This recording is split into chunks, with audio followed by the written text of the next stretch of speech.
How to transfer contacts from Android to iPhone without a SIM. Hi there, welcome back to the channel.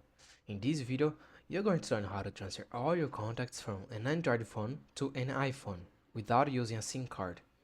It's easy, fast, and you don't need to be expert.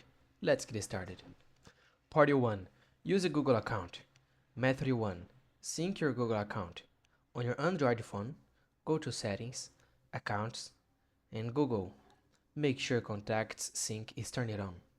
Now, on your iPhone, open Settings, Contacts, Accounts. Then, tap Add Account. Choose Google and sign in. Enable the Contacts toggle. All your contacts will sync automatically in seconds. Part 2. Use VCF file. Method 2. Transfer with a VCF file. On your Android phone, open the Contacts app, tap Menu, Settings, Export Contacts. Choose to export as a VCF file. Send the file to your iPhone via email or iDrop.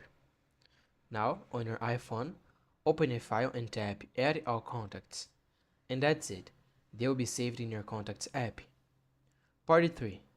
Bonus tip. Optional. Bonus tip. Using the Move to iOS app. This works only when setting up a new iPhone. Just install Move to iOS on your Android, follow the steps, and choose to transfer contacts during setup. Super simple. And that's it. That was the quick tutorial on how to move your contacts from Android to iPhone without using a SIM card. If you found this tutorial helpful, please like the video and subscribe to the channel for more tips like this. Thanks for watching and see you in the next one.